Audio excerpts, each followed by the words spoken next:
Welcome everyone, episode 13. And I'm going to keep this one really short and succinct today because I just want to keep it very to the point, give you a life update, but talk about survival, So this episode, welcome to Becoming the GOAT, guys. And this is episode 13. The worst week of my life, changed everything. So I'm just going to share. So last week, or this week, it's the end of the week, right? But so on the Friday, I'd shared with you last week about me praying to God because I wasn't sure if I was in the right place, right? Like where I am, I just don't know if it's right. Anyway, I prayed, and then on the 19th, only a few days ago, I have a prayer journal. I found this in a little in some of my stuff, and I was like, oh, prayer journal. But let me come back to that. So last week, without a shadow of a doubt, was probably one of the worst weeks of my life. Starting from Monday, I was having panic attacks, my anxiety's through the roof. I haven't really been present. I apologise. I've got a plan of action that I'm settled. I've got a plan moving forwards, right? But so basically, as it stands, right, I had to flee my house again. I had to go leave my house because I was fleeing domestic abuse, right? And I was trying to fight to have somewhere safe to live. Over the last couple of weeks, it's been really, really tough, really, really stressful. And I think this has been one of the hardest fights of my life because I have really struggled since my split with my ex. Two things around that. I was talking to my friend. One, and I'm not blaming myself here, like what I've done for a very, very long time. And if you've experienced me, like I say, you've experienced the progression of me and my ex-husband's relationship, where I have obviously been very protective of his image, and always talked about him in a nice way. And I was always I was talking to my friend today about, he's such a nice guy, amicable, and all this kind of stuff, and realising that, he does a lot for me, I would say. He does a lot for me. And that, in the run-up to the last year, was not true at all. And I was always referring to, I suppose, the beginning start of our relationship where he was good to me. And for some reason, and it's really mad how when you are in abusive relationships, how you try and protect the abuser's image. I did it with my mother, and my mother was a very difficult, because one, it was my mother. I wanted to show her a lot of respect, and I didn't want to be horrible about her. I'm not horrible about her. Because one of the things I had to learn is I'm not being horrible, right? I am being factual. I am telling you what happened to me because of what my mother did to me, just facts, right? But what I would also do is I would always try and minimise the abuse by talking about my mother's trauma and my mother's problems. Oh, she's traumatised and she's got problems. And, now I look at it as an adult, I've got trauma, I've got problems, and I don't make it my business to go around hurting people. That what I want to do is I want to help people. I want people to have a nice life. I want, I cheer other people's successes on. But it's like the patterns of abuse I've experienced. And one of the things now I realised about this is I was also in a domestic abusive relationship. That is so mad. That's not mad for me it's mad for me to say out loud and finally admit it. It's taken me a long time to get here, but I share that because although I've been through a lot, I've survived a lot. I'm a survivor. So the last week, which has been the most difficult week of my life, having to just start all over again, and I know that sounds crazy. No, let's stop doing that. I had the worst week of my life, and I've had, in the run-up to this, fleeing domestic abuse, and now my ex-husband, he cannot contact me. He's been blocked all of my social media, all of his family is, and today I've just had an email from him trying to contact me. It's relentless, and I've had to get the police involved.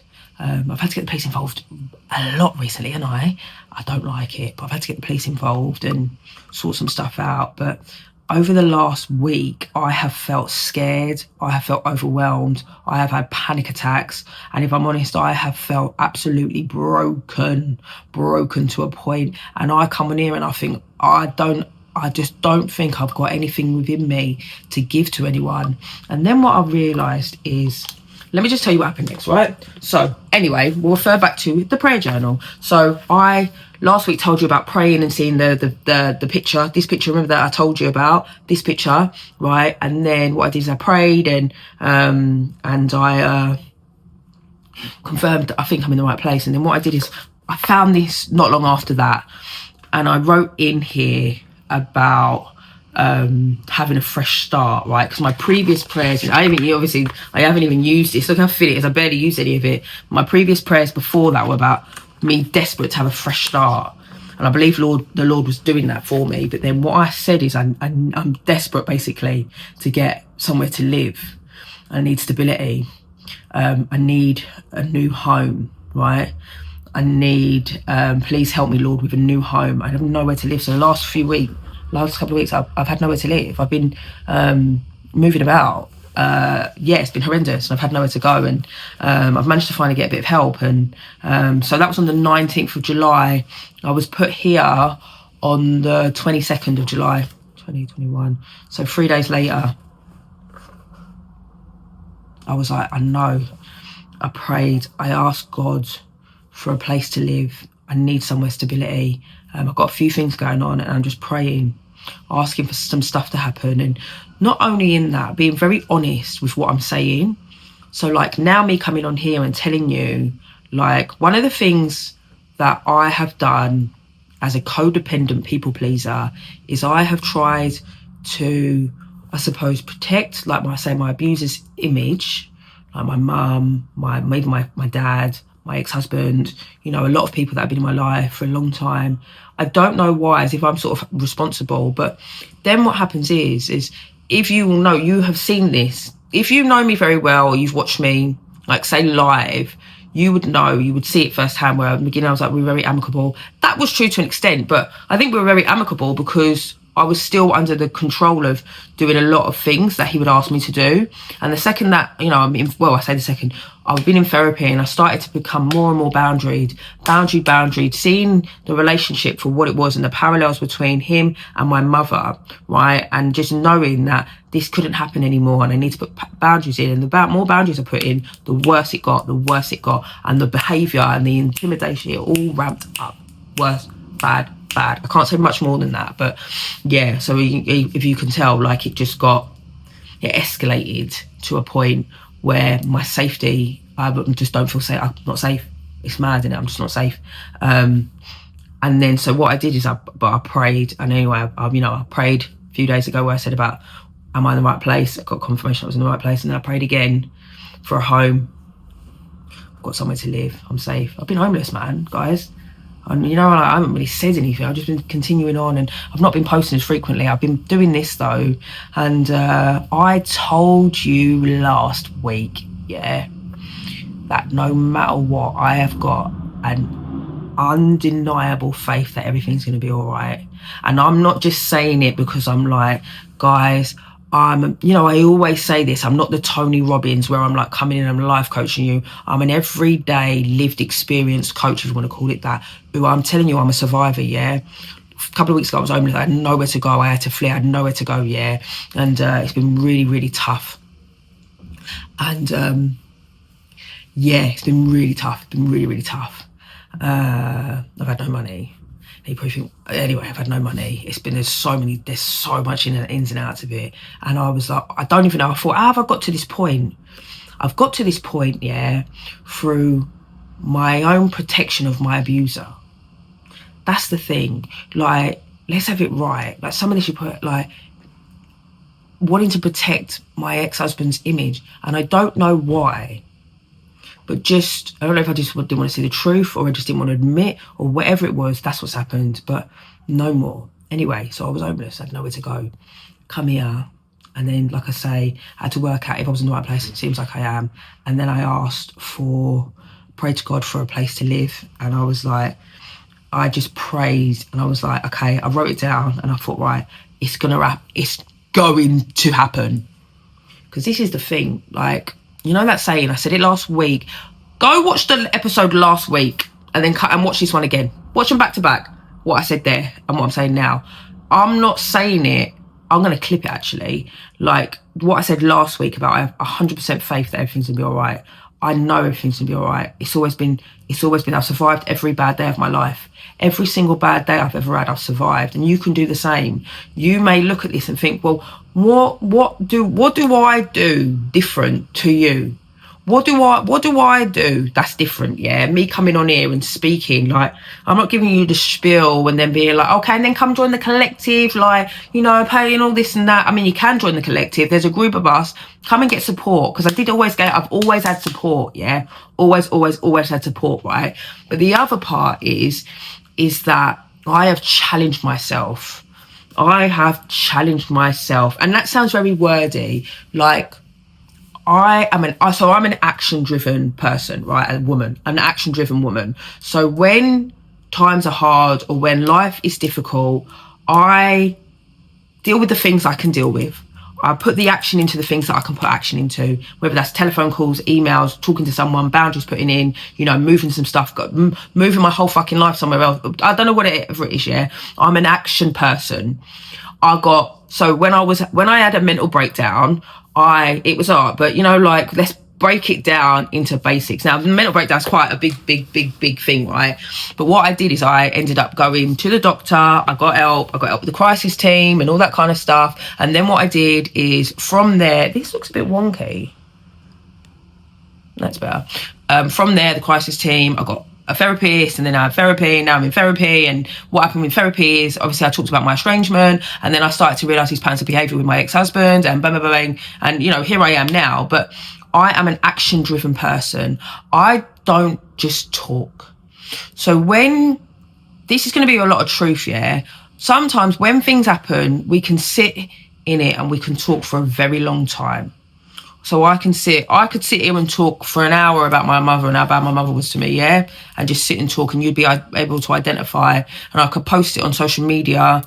And if I talked about all the trauma, I have a feeling it would do, those videos do the best, yeah? Because people are like, they're sitting in it and they're talking, talk, great. But okay, so now that's all happened, yeah? How do we move on and how do we heal from that? That's where the action comes. And I'm an action-based person. So everything I talk about is based on action. And how you need to work on mindset. How do I get a better mindset? I need to almost rewash my brain. You know, like all that negative stuff. I said this last week in the collect. Oh, no, I said it this week. All that negative stuff that's in my brain, yeah? I need to rewash my brain with positivity and esteemable things, set myself goals and start doing little things. And when I say goals, it's not like you're going to go from 0 to 100. The goal of making my bed, one thing that I managed to do, and I've done it successfully, made my bed. There we go. And it spirals, right? Let's start small. Agoraphobia, and then you want to start getting out of the house more. We need to start. How are we going to go from not getting out of the house to getting out of the house? Now, my thing was I didn't even leave the bedroom. My world got really, really small and isolated. Where was my safe place? My bedroom, my bed. I didn't want to leave my bed. Okay, I need to make my bed. Right, so then I started making my bed. Okay, great. Now I'm up and out. Right now, I'm up and out of my bed. Now what I'm going to do is I'm going to start to do maybe a few little tasks around the house to make me feel a little bit better. And what I'm going to start to do is I'm going to start to participate in self-help things. So maybe that is therapy. Maybe that's a CBT. Maybe that's because there's something within me that is stopping myself from being able to get outside. So I need to now go do something tangible that's going to help me with a professional, right? And we're going to go do that, and we might need medication and all that kind of stuff, yeah? So we're going to start doing these things. But how do we do that? So what we need to do is we go to the doctors. So we need to then make a doctor's appointment, speak to the doctor and say you can't leave your house. You know, like, we need to start breaking it down into little things. Like, I didn't just go to therapy. I went to CBT first, then I went to therapy. I got my therapist through the NHS, and now I continue. You know, like, these are action-based steps. Action. If there's stuff that we're not just thinking our way out of this, I didn't just think my way better. I didn't think my way out of a mental breakdown. I didn't think my way out of my trauma. You know, I didn't think my way into, I did have, you know, I knew I had trauma, and I knew my relationship with my family was toxic, and I knew my relationship with my ex-husband when it got to a point was toxic. So what did I need to do? I needed to cut away from them. How did I do that? Okay, what I started to do, again, therapy. I started going to therapy. I had a support network. There were people that I talked to in my everyday life. Listen to this. I've got to tell you this. I need to be brave, and I need to say something to you. Get it off my chest. Let me reveal it to Not just to someone else, yeah, because that's not really important. I need to reveal it to myself. That's self-honesty. You know, like I'm not going to pretend. Listen, I've done it. Been there, done that. I've done it as well. You know, so now I need to rigorous self-honesty. Yeah, I need to tell you, well, I need to say something out loud because I can hear it. Yeah, my ex-husband was abusive to me, man. Saying it out loud, you know. But anyway, so all of that stuff and, you know, action stuff. So like I say, I did the prayer. So I said the prayer in here about finding new accommodation.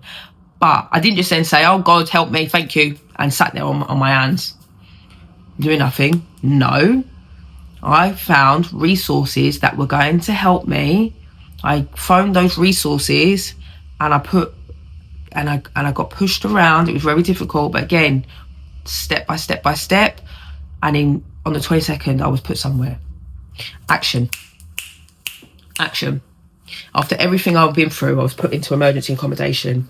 Obviously, I'm not going to say where. I'm not saying anything anymore about that. And that's also why I've just kind of stayed off coming live for a little bit, just because I'm trying to just resettle until some things are put into place. I'm just going to stay away off live for just for a little bit longer, just because I'm waiting, especially this week. I'm waiting for some stuff to happen, and then I'll be back fighting and ready to go and pushing and all that kind of stuff and connecting with you guys again. But you know, like so the reason why I share all of this stuff here is I share it because what it does is it reminds me of something very, very important. Life can change just like that. You know how quick it can change. At the start of the week, I didn't know where I was going to be. I had no clue. On the Monday, I am telling you, I have never experienced anxiety like that in the longest time. And I felt like I had a panic attack. I felt like my hands were just so tight around my neck. I couldn't breathe properly. And I just didn't know who to turn to. And then by the middle of the week, it changed. I had somewhere. And I put action in, even though I was going through it. I just put one foot in front of the other. And I'm telling you, like, listen to this. It wasn't because it all became easy. So it's not like I was like, oh, I put that action in and it was so magical and it was really easy and I've done everything. Like, no.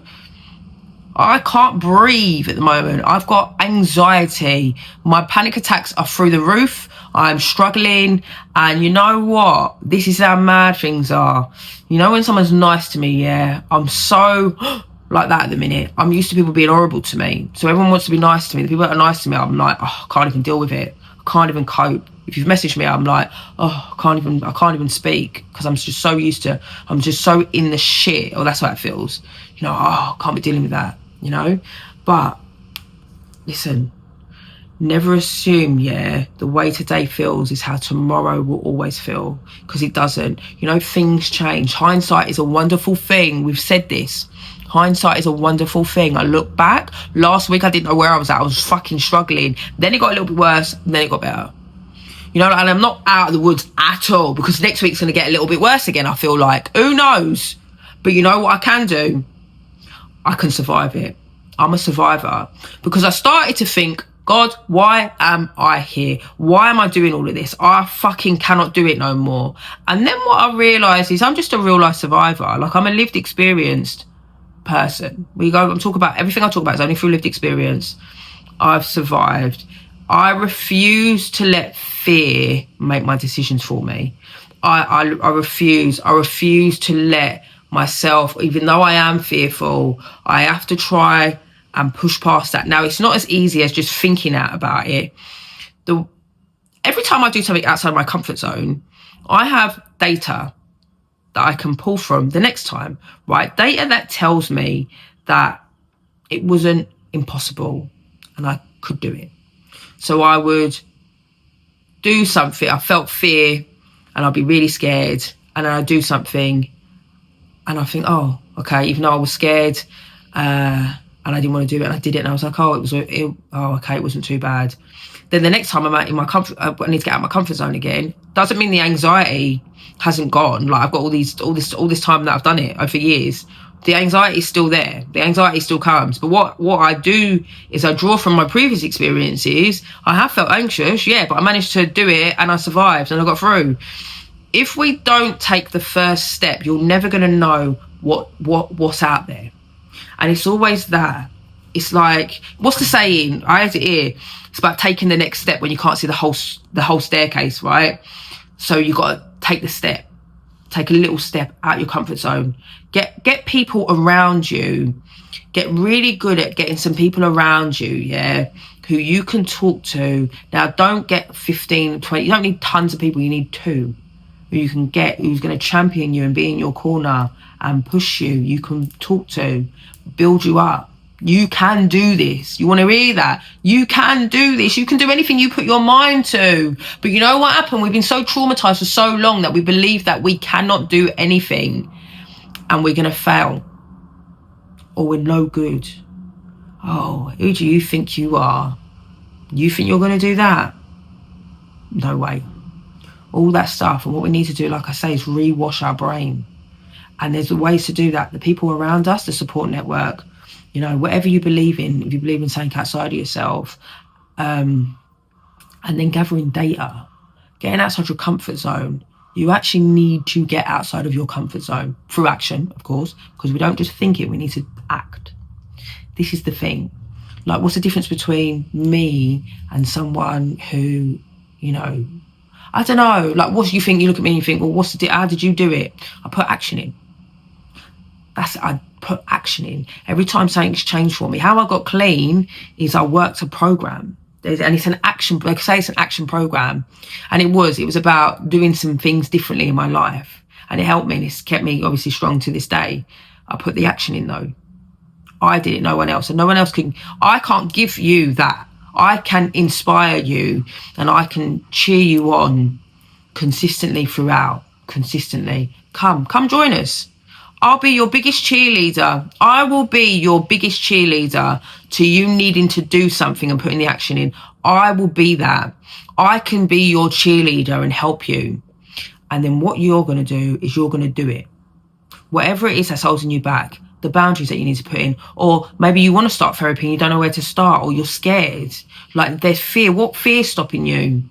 Oh, I'm scared. I don't know what to do. I'm scared. Come join us then. Come join us. Come join the collective, yeah? And I'm telling you that I will help you. I will champion you and help you, hold your hand through putting action in, yeah? And then you're going to come back and be accountable to other people, and you will change your life through putting action in. Listen to me. You will change your life through putting action in. You just need to start.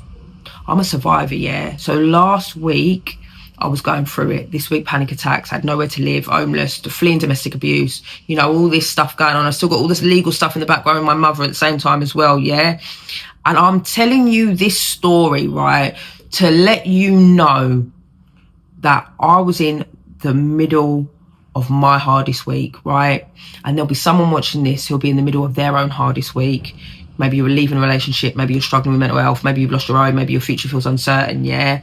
And like I say, I can't promise you that things will change overnight. Like 2 days' time, it will be completely different and all this stuff will happen. But I can categorically, remember, I don't say things without, you know, I won't make a statement unless I know wholeheartedly. The worst day of your life does not have to become the rest of your life.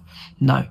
So we don't stay stuck where we are. We think, because I could just sit back or I could just stayed where I was and just waited for something to happen to me. Oh, I can't do anything. I can't take the step and just go. I can't do that. There's a lot of women who you know, go and they flee and they're survivors, right? I never really thought I'd be one of them, and then not because I'm different, right? The courage it takes, like, I can't believe I was in a situation. And then this is the scariest thing about it as well, when you protect an abuser, particularly we'll talk about relationships here for a second.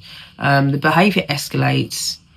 And I always thought, well, that's not going to be, I just never thought it was going to be me. I always made the excuse of, particularly in the thick of the relationship where my ex-husband never physically put his hands on me, yeah? So it was always my, excuse? And I was making it up. No. And as I left, the behaviour's just gotten worse and worse and worse, to the point, never say never. Never say never. You know, things that you thought, you know, I'm never going to be a person to have to flee my own. Never say never. But also on the flip side of that, my life's never going to get better again. Never say never. Never, ever, ever say that. I am telling you, sat here right now, yeah, like instability, like in panic attacks, anxiety, you know, I'm still doing the do, man. Like, let me tell you, yeah, I'm still doing the do. I'm not just talking about it. Like, I am a like I keep saying it, lived experience, man. I'm not just saying, oh guys, it's gonna be the best and you can do, I could pretend and just talk about, I don't even know, I couldn't do it, because I like to be open and honest. I like to be myself, as you know. Yeah, if you don't know, now you know. I like to be myself. I like to be open. I like to be honest. I don't like to lie in it. You can change your life, categorically. You can absolutely change your life. That's why I'm building the collective. Rebuilding your life is easier when you are surrounded by people who believe that you can keep going. The people that are going to champion you, help push you, help and want to see you succeed, because they're on their own journey. We've got a shared interest, or we can identify through our past trauma. I'm rebuilding my own life. So at the core of the collective, you're not just getting someone who's like, guys, do this and do that and listen to me and all of this and that. No. We're a peer-to-peer support network for each other. Where do you get that? Go somewhere if you can. Go do it. Go get support. I say this all the time. We need each other. We need each other. Even if you're struggling coming out of a relationship and you just need a bit of someone to talk to, we need each other. I'm not at the finish line. There's always going to be something. I'm in the middle. I'm in the thick of it, in a tangible thickness. But look at it, guys. I come on here as a real life woman who's telling you, I'm going through it. Unwavering faith. Remember what I said last week? I was like, hindsight's a wonderful thing, and look back and don't know where I'm going to be and this and that. And as the weeks passed, I'm going to keep going. You know, life is good. Through the thick and the shit, we're in the fucking trenches at the minute. Life is good. Why do I say that? I'm safe. I'm supported. Life is okay. You know, and I just want to try and I want to use my own experiences to try and help people, you know. And if there's one thing I hope, is I just want you to know that no matter how dark it is today, yeah, don't let today convince you that tomorrow has been written. Don't believe that this is the way it's going to be forever and ever and ever. Life can change overnight. Remember I said that, life can change overnight, just like that. Keep asking for help. Keep taking the next step. Keep believing. You need that rigorous belief that your life and your story is not over. You know why? Because mine isn't. Compare that to, go back and look at a few weeks ago. It's not over. It's just beginning. Okay, life is hard. Life is never going to be easy. We all have it. Life ain't ever going to be easy. But you know what we do? We keep pushing forward. You know why? Because we're survivors, and you're not allowed to give up. You're not allowed to give up. We don't do that over here. We keep going. You know why? Because you haven't got any other option. You've got no other choice but to keep going. And you know what happens in the nitty gritty? You grow a lot stronger. You gain loads of resilience. And life gets better. If you're like, my life isn't getting better, keep going. Life gets better, yeah? The worst day of your life doesn't have to become the rest of your life. Remember that. Thank you for joining me. Remember, welcome to becoming the GOAT. I always finish like that. You know why? I started thinking, why do I say that? But it's a welcome. Welcome to your new life of becoming the GOAT. Welcome. See you next week. Love ya.